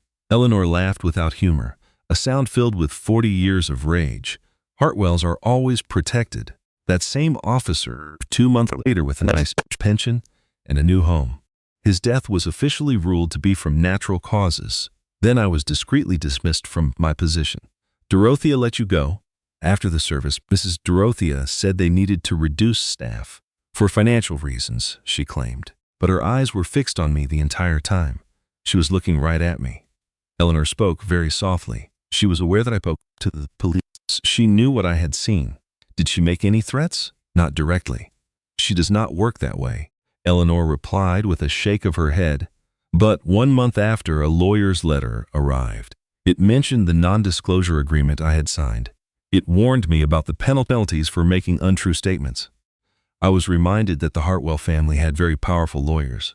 That is why you were silent for 40 years. Eleanor looked straight into the camera, her eyes unwavering. But I never forgot, and I always paid attention. Eleanor reached off-screen and pulled out an old leather journal. It was faded and stuffed with newspaper clippings and notes. I began writing this after Mr. Richard's funeral. Every time the Hartwells were in the news, every strange death, every sudden illness, every person who got too close and simply disappeared. She opened the journal to show the camera. It revealed page after page of notes, dates, and names. Clipped articles filled the margin. It was a 40-year map of death.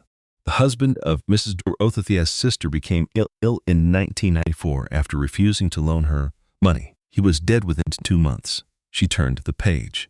David Porter voted against her at the foundation in 2003. He died in 6 weeks. Another page. The young women who dated her sons, at least 4 that I am aware of, all fell sick with a strange illness. They all vanished, and they all remained silent. She looked up, her eyes now wet with tears. 40 years of watching. 40 years of knowing. 40 years of feeling powerless to stop it. I knew that one day this would be needed, she said. One day, someone strong enough would finally end it. I have prayed for that every night. Vivian felt a lump form in her throat. Mrs. Mitchell, would you be willing to testify in court?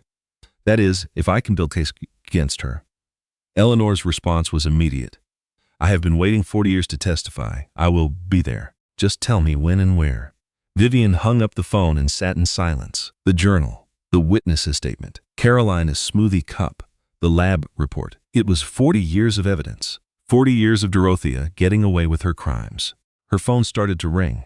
It was Margot. Did you see it all? Margot asked. I saw it. There is more. I have been examining the financial records. The death in 1904. James Manning.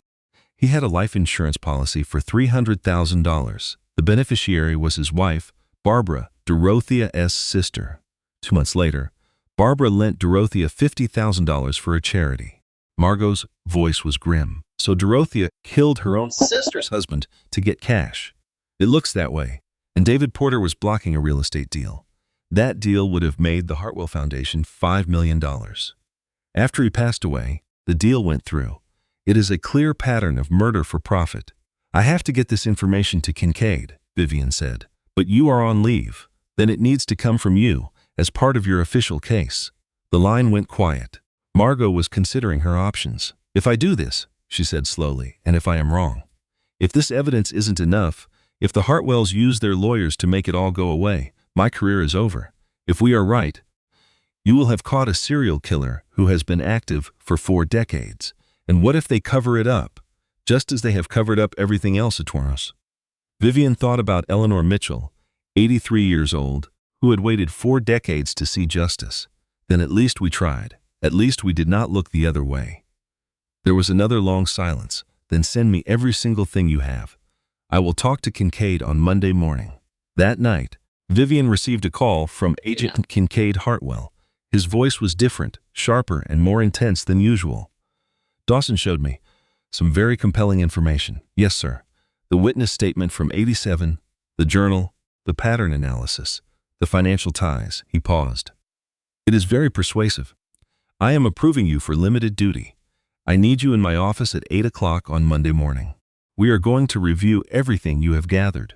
Vivian closed her eyes. The feeling of relief was overwhelming. Thank you, sir. Do not thank me just yet. This could all still go very wrong for us.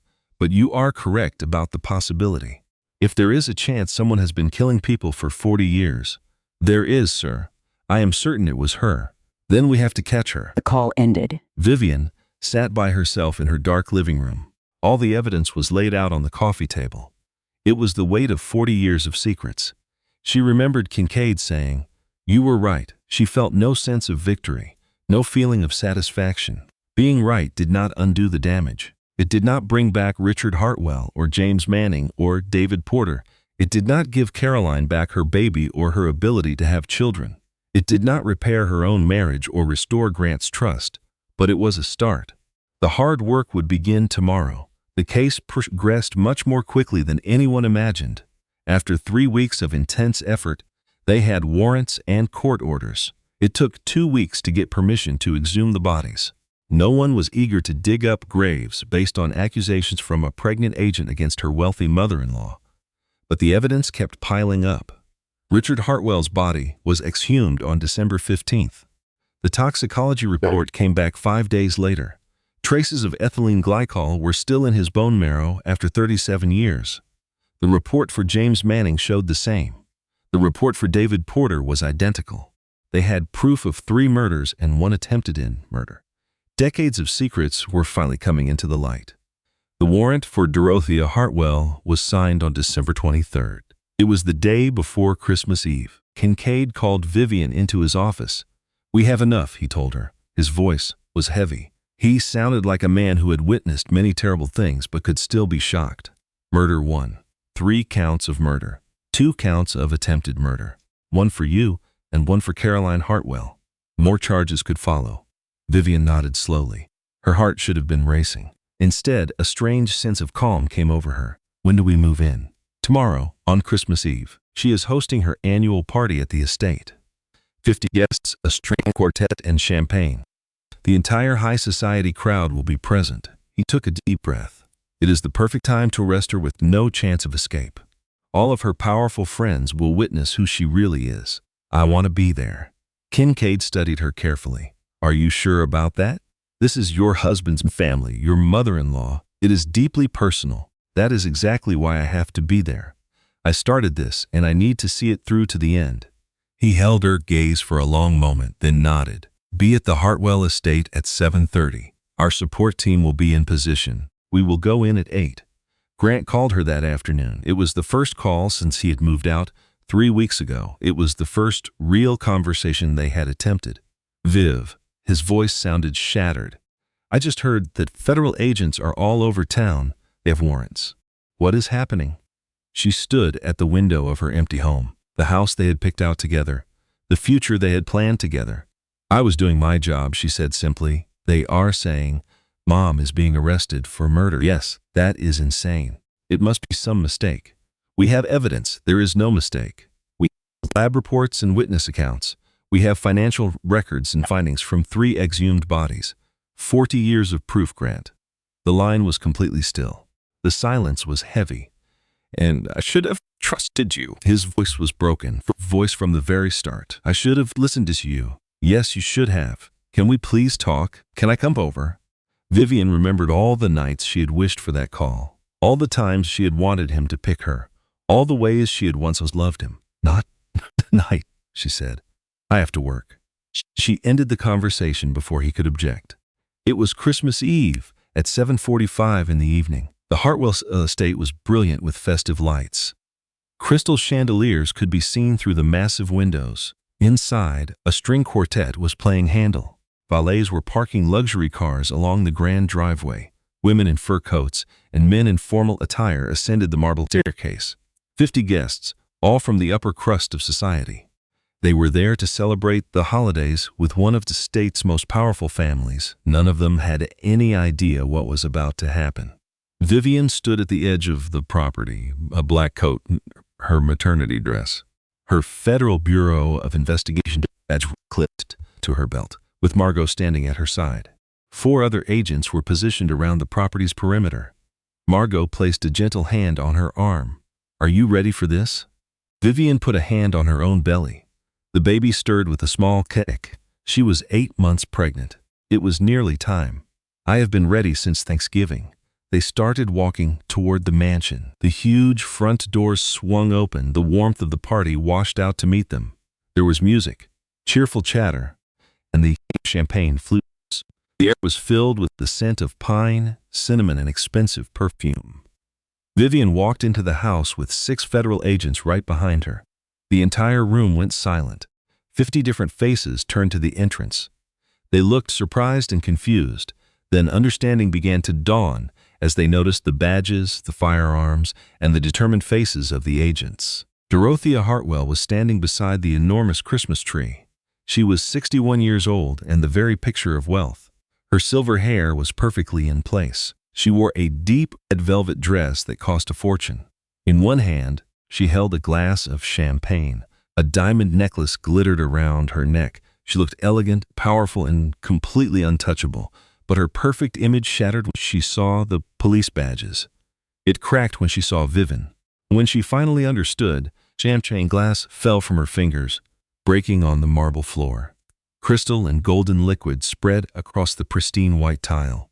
Vivian's voice cut through the silence of the room, strong and clear. It was the sound of justice 40 years overdue.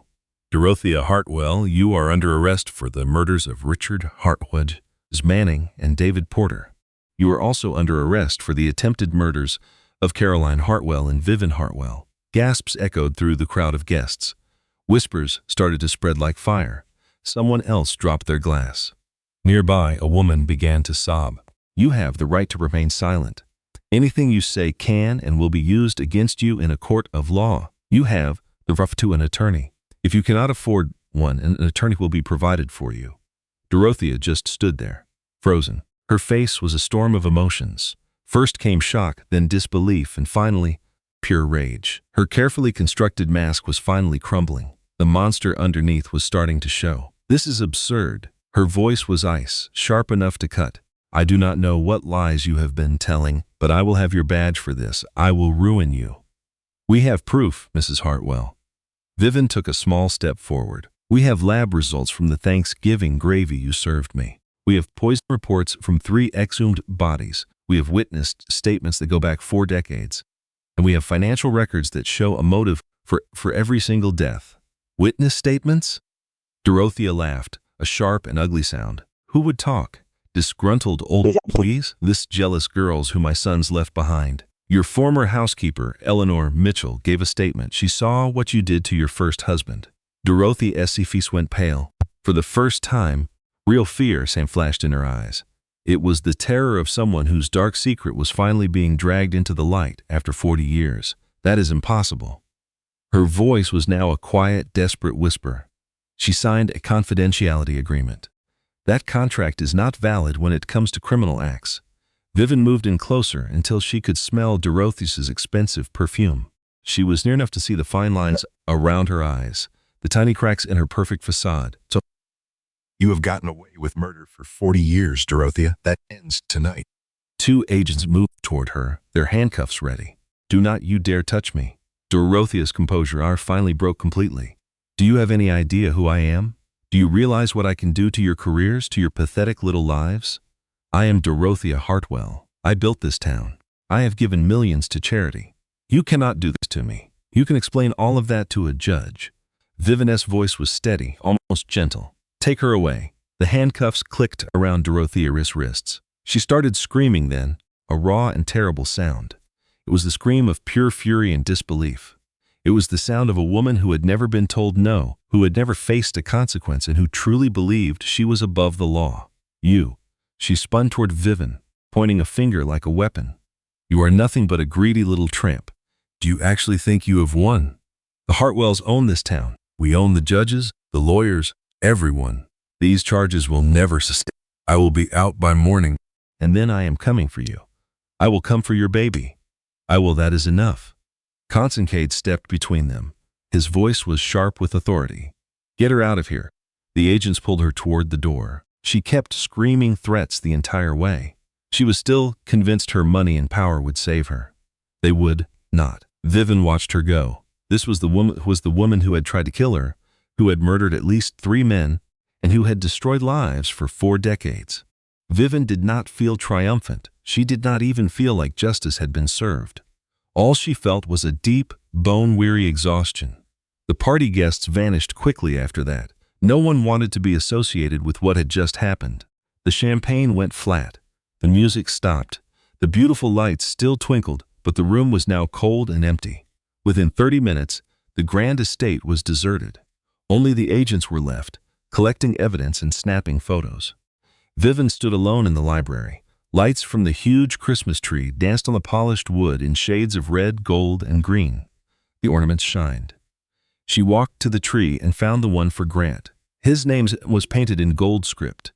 He was 5 years old that year, the same year his father died. Beside his was an ornament for Preston from when he was 2. There were no ornaments for the wives, none for the grandchildren. There were only ornaments for the Hartwell sons. They were the only people Dorothea considered real family. Everyone else was disposable. Vivian gently lifted Grant's ornament from the branch. She closed her hand around it. The gold felt cool against her skin. She did not know why she took it. She did not know what she would do with it, but it felt important. It was a small piece of the boy Grant was, before his mother twisted him into a man who could not trust his own wife. A man who could not choose her. She slid the ornament into her pocket. Outside, the first snowflakes of the season began to fall. The trial began in March. Dorothea Hartwell pleaded not guilty. She hired the most expensive defense lawyers that money could buy. Her legal deliveries team 7 attorneys from 4 different firms. She also had public relations experts and jury selection consultants. They had their own expert witnesses ready to argue that the evidence was tainted and the lab reports were wrong. But none of it mattered. The mountain of evidence against her was simply too high to climb. Dr. Lydia Brennan testified about the toxicology results. For 3 hours, she clearly explained that certain toxins can remain in bone marrow for decades. She showed that the levels found were fatal and that there was no other possible explanation. Eleanor Mitchell took the stand to talk about what she saw in 1987. At 83 years old, she was sharp as a tack. Her voice was strong as she told the court about seeing Dorothea put a substance in her husband's coffee maker. The defense lawyers tried to discredit her. They claimed she was old and her memory was unreliable, but Eleanor did not waver. I have waited 40 years to tell this truth, she said. I remember everything. I remember the little bottle she held. I remember the color of the liquid, and I remember the look on her face when she thought no one was watching. And Caroline testified about the smoothing that caused her miscarriage. She spoke about 5 years of suspicion, but being too afraid to speak up. The defense tried to paint her as an unstable woman who was just bitter about not having children. But Caroline held her ground. She took my babies from me, she said, her voice shaking but strong, and then she made sure after I could never have another. I am not bitter. I am telling the truth. Finally, it was Vivian's turn. She was on the stand for 6 hours, laying out every single piece of evidence. She showed the jury every detail of Dorothea's cold and calculated cruelty. The defense lawyer tried everything he could. He suggested Vivian was a bitter daughter-in-law with an agenda, a federal agent abusing her power for revenge, and a pregnant woman with clouded judgment. Vivian answered every single question calmly and clearly, without a hint of anger. Mrs. Hartwell, is it not true that your relationship with the defendant was strained from the beginning? It is true that the defendant never saw me as family. It is also true that she tried to murder me and my unborn baby. And you expect this jury to believe that this respected community member, a woman who has given millions to charity, is a serial killer. I expect the jury to believe the evidence, the lab results, the eyewitness testimony, the financial records, and the long history of suspicious deaths. Vivian looked straight at the lawyer. The evidence speaks for itself. I am just the person who finally listened. The defense attorney had no more questions. The jury was out for 3 days. It was 3 long days of waiting, of hoping that justice would finally be done. Vivian spent those days in her apartment with her newborn daughter, Elise, who arrived 2 weeks before the trial. She weighed 7 pounds and 4 ounces and had dark hair and blue eyes. She was absolutely perfect. Vivian named her Elise Mar Hartwell in honor of the woman who had believed in her. On the 3rd day, the call came. The jury had a verdict. Courtroom C at 2:15 p.m. Vivian got dressed, put Elise into her car seat, and drove to the courthouse with a steady hand. The courtroom was packed with members of the media and the public. On one side sat the Hartwell family and their allies, on the other those who stood by Vivian. The 12 jurors filed in, their faces giving nothing away. The foreman stood to speak. On the charge of first-degree murder in the death of Richard Hartwell, we find the defendant guilty. A sharp gasp went through the room. On the charge of first-degree murder in the death of James Manning, we find the defendant guilty. Dorothea became ashen.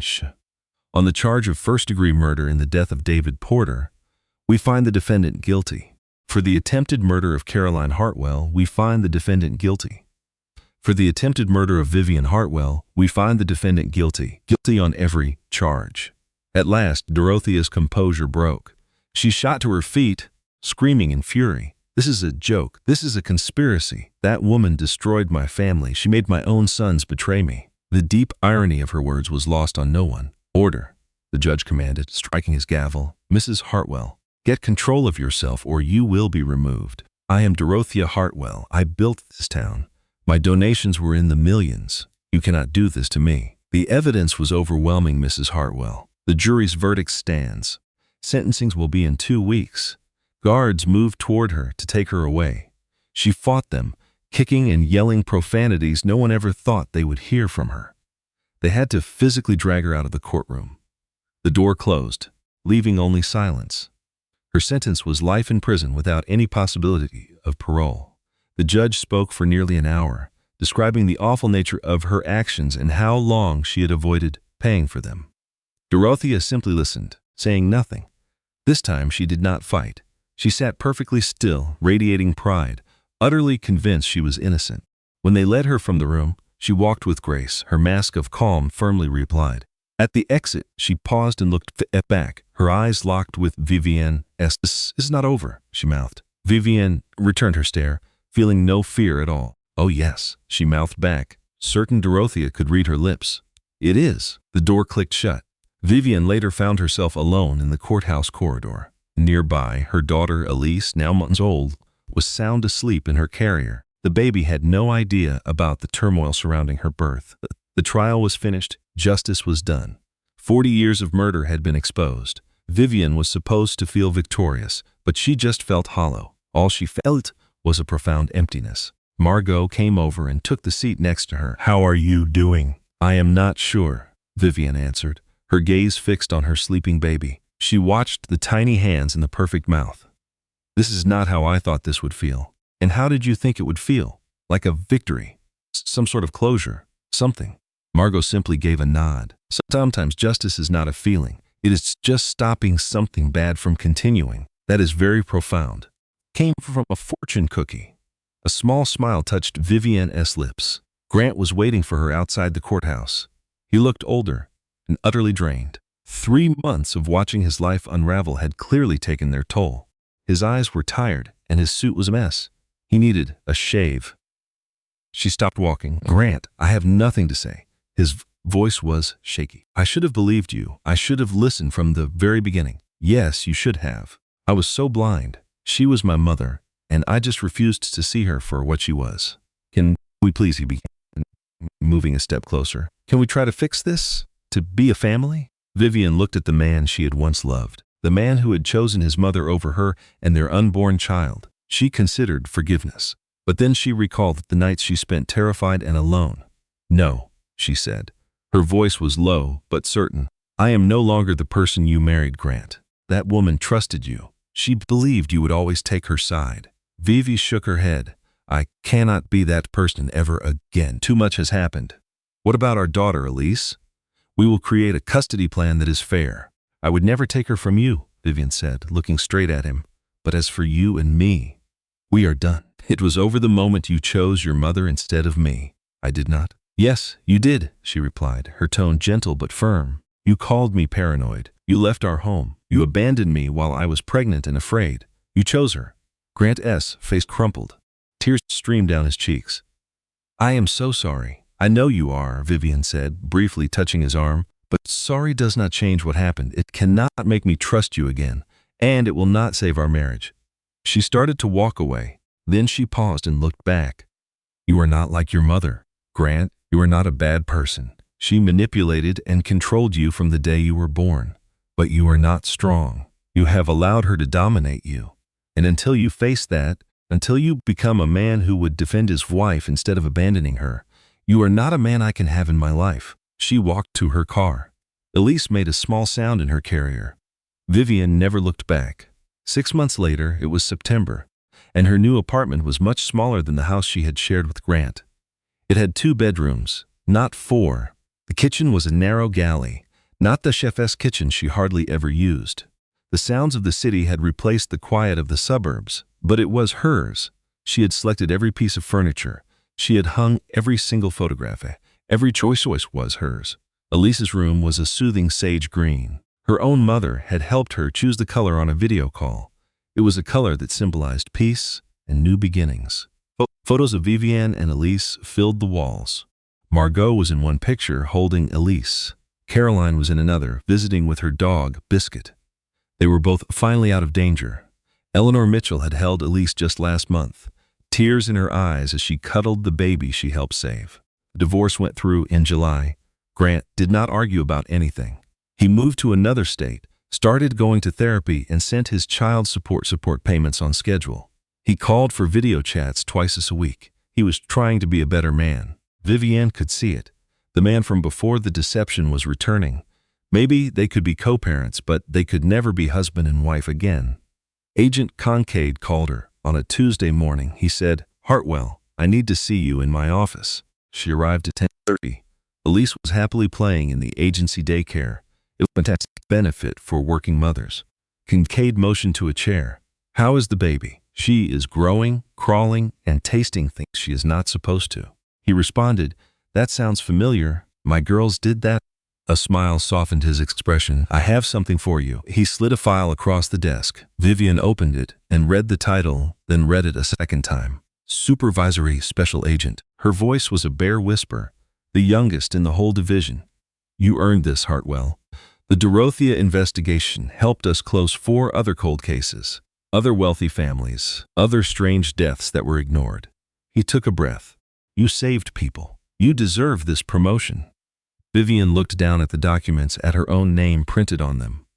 It came with a bigger salary and her own team, which was everything she had worked for. "I have one condition," she said clearly. Kincaid raised an eyebrow. "Go on. I want to form a special unit for domestic poisoning cases, for spousal violence that is hard to see, for all the cases that get pushed aside because the criminals are rich or powerful or just skilled at hiding what they do. That is a big ask. These are the cases no one else will take, the victims no one believes. The evidence is just because people don't want to see it." She looked at him directly. "Someone has to see it." Kincaid answered her for a long moment. "He's write up a proposal. I will get it to the director." October came with falling leaves and the 1-year anniversary of the worst Thanksgiving of Vivian's life. She almost never thought about Dorothea. That woman was in a maximum security prison for good. The Hartwell estate was sold. The money went to lawyers, the victims' families, and charities Dorothea despised. The family empire was gone, but Vivian's new work was just beginning. Her special unit was approved. She was in charge of 4 agents, with a budget and an office with her name on it. Cases were sent from all over, telling the stories of the silent victims of hidden crimes. Winning every battle was impossible. The cases were tangled, Evidence was scarce, and the guilty were masters of deception, but helping even a few people made it all worthwhile. This Thanksgiving, 12 people were gathered at a table inside Vivian's apartment. She had found the table secondhand and restored it beautifully. Margot Dawson was there with Tom, her husband. Caroline, glowing and 5 months pregnant from a new in vitro treatment, was also there. Her new husband, Daniel, watched her with pure devotion. Eleanor Mitchell flew in from Florida, planning to stay through Christmas. Dr. Lydia Brennan, who became a dear friend, had also come. 2 more women from Vivian's survivor group for poisoning victims were with them. Beth, therapist who helped Vivian recover from it all, was also at the table. Then there was Elise, only 14 months old, sitting in her high chair. She was happily covered in the mashed potatoes she would rather wear than eat. A real deep laugh escaped Vivian, a sound she thought she had lost for good. Margot observed, "She has a powerful arm," as more potatoes splattered on the floor. "A future Federal Bureau of Investigation agent, no doubt," Tom joked. "May heaven help us." The turkey was roasted perfectly. The gravy was from a jar, but nobody cared. Vivian rose at the head of the table. She looked around at the faces that had believed in her when her own world had shattered. She spoke up. "Before we start, I want to say a few things." The room quieted down. Elise made cheerful baby noises, not understanding the gravity of the moment. "A year ago, I sat at a different table, in a different house, with a different family. I used to think family was only about blood, marriage, and obligation." She paused. "I was wrong." Tears welled up in Caroline's eyes. Eleanor nodded slowly in agreement. Margot squeezed Tom's hand. "Family is the people who believe in you when no one else does. They are the ones who lift you up during hard times. They are the ones who see your true self and love you for it. They don't want you to be small, silent, or overly grateful. They join your fight instead of fighting you." She raised her glass. "I am so grateful for the people who believed in me when it mattered most, for every person who supported me, and for this little girl who gave me the strength to stand up for myself." She looked at each person around the table, and to new beginnings. The entire table echoed, "To new beginnings." Their glasses clinked softly. Elise threw another scoop of potatoes. The room filled with warm laughter. Later that evening, after the apartment was clean and the guests had left, Elise was sleeping in her crib. Vivian gazed out her window. The city lights twinkled below her. She heard a distant siren and a nearby car horn. Life continued. She recalled the woman she used to be. Scared, filled with doubt, and wishing someone would come and save her. She had been waiting for her husband to trust her, waiting for the world to believe her truth. The woman reflected in the window was not that person anymore. She was tired, but she was also strong. She was whole. She felt complete in a way that had nothing to do with a husband, a marriage, or a family name. She never really needed to be rescued. She only needed to believe in herself. She just had to remember her own inner power, trust it, and fight. The baby monitor crackled with a soft sound. Elise made a small, happy noise in her sleep. Vivian walked to the nursery and stood over the crib, watching her daughter dream. At 14 months old, her entire life was ahead of her. A life filled with possibilities, struggles, and choices. "You will always know your own worth," Vivian whispered. "From the very beginning, you will learn to trust your feelings. You will believe in your own power. Don't let anyone make you doubt the truth in your heart." She caressed her daughter's cheek. It felt soft, warm, and real. "You will grow up to be strong, kind, and incredibly brave. And if anyone ever tries to hurt you, you will fight back with all your strength." The baby sighed, completely peaceful and safe. "I promise." Vivian turned off the light. Tomorrow she had work waiting for her. There were cases to look into and people who needed her help. But for tonight, this single moment was perfect. And that is the tale of Vivian Hartwell, the woman who refused to be silenced, who listened to her own gut, and who proved that the most dangerous monsters can hide up behind expensive jewelry and serve you poison with a kind smile. If this story made you feel a chill, if you held your breath, if you wanted to cheer when the police finally snapped those handcuffs on that Christmas Eve, and please do favor, hit that like button. It tells me that you appreciate stories like this one. Please leave a comment below. I want to hear about a time you had a gut feeling that something was wrong, even when people told you that you were just paranoid. I would really love to read about it. Share this video with a person who needs to hear this story. Someone who has been ignored or made to feel like they are crazy, or just needs a reminder that their feelings are valid. And if you are a newcomer here, please subscribe to the channel and ring the notification bell. Every week I share stories for each and who stood up to incredible evil and won. Always remember to listen to your gut. Your intuition exists to keep you safe. I will return with a brand new story very soon.